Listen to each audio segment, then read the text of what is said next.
আল্লাহু আকবার,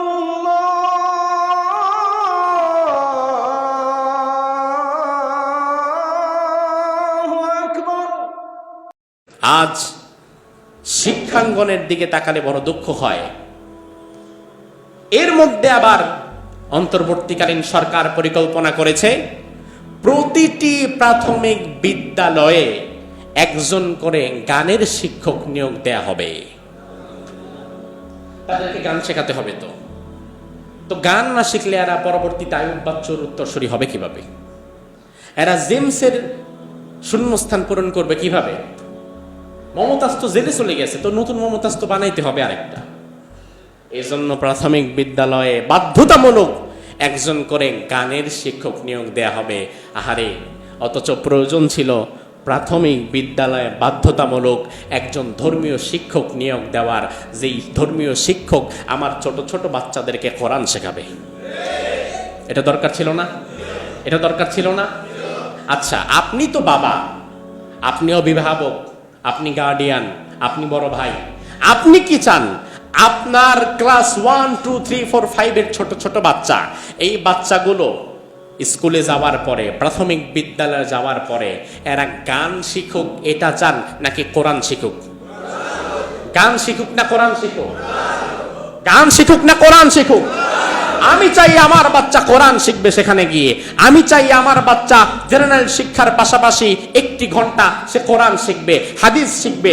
ধর্মীয় শিক্ষক তাকে ধর্মীয় মূল্যবোধ শেখাবে, তাকে আকীদা শেখাবে, তাকে বিভিন্ন গুরুত্বপূর্ণ ছোট ছোট হাদিস শেখাবে, রাসূলের উত্তম আদর্শ তার সামনে তুলে ধরবে, রাসূলের ছোট ছোট ঘটনা থেকে তাকে শিক্ষাদান করবে, তাকে উদ্বুদ্ধ করবে তার আদর্শে আদর্শবান হওয়ার জন্য। সেটা না করে বর্তমান সরকার যেই পরিকল্পনা করেছে প্রতিটি বিদ্যালয়ে, প্রাথমিক বিদ্যালয়ে একজন করে গানের টিচার নিয়োগ দেবে, এটা এই জাতির সাথে তামাশা করা ছাড়া আর কিচ্ছু না। আপনারা কে বলছে প্রতিটা প্রাথমিক বিদ্যালয়ে গানের শিক্ষক নিয়োগ দিতে? গানের শিক্ষক নিয়োগ দেন নাই, এতেই গান পারে না এমন মানুষের অভাব নাই। বাথরুমে বৈশাও, যে কোথাও পারে না সে অন্তত বাথরুমে বসে তো পারে। অথচ কোরআন শেখার জন্য, দিন শেখার জন্য আপনি ব্যবস্থা করতে পারলেন না। আল্লাহর কাছে জবাব দিতে হবে কিয়ামতের ময়দানে। আর আপনি যদি চুপ করে থাকেন, আপনার সামনে অন্যায় হবে, এই দৃশ্য দেখার পরে আপনি যদি চুপ করে থাকেন, তাহলে অন্যায়কে সমর্থন করার অপরাধে অন্যায়কারীদের সাথে আপনারও দাঁড়াবার সম্ভাবনা আছে না নাই? তাহলে আপনি চুপ করে থাকবেন কেন? আপনি কেন কথা বলবেন না? আজ প্রতিটি মসজিদ থেকে এই অসঙ্গতিগুলো তুলে ধরা দরকার। প্রতিটি মসজিদের খতিব যদি বাংলাদেশের লক্ষ লক্ষ মসজিদ থেকে, ধরেন আজকে 5 লক্ষ 10 লক্ষ মসজিদ, সাপোজ বাংলাদেশের 10 লক্ষ মসজিদ থেকে একযোগে প্রতিটি খতিব যদি আজকে শিক্ষা ব্যবস্থার এই অসঙ্গতিগুলো তুলে কথা বলে, তাহলে বাংলাদেশের মিনিমাম 15 কোটি মানুষের কাছে আজকে এই মেসেজটা পৌঁছে যাবে, যেটা মিডিয়ার মাধ্যমে পৌঁছে দেওয়া সম্ভব না। অথচ এখনো আপনি জাতিকে এই বিষয়গুলো সচেতন করতে পারেন না।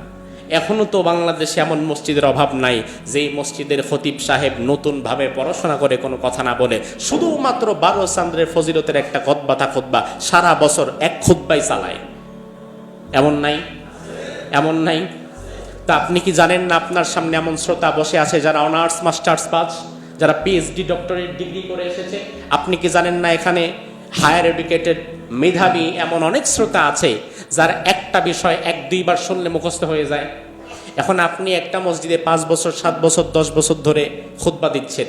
আপনার খুতবা যদি একরকমই থাকে, তাহলে আপনার ওয়াজের খুতবা কখন কোন দিকে যাচ্ছে এটা আপনার মুসল্লিতে জানা থাকে, যে আজকে বুঝছি এই গল্পই করবে, এই কথাই বলবে।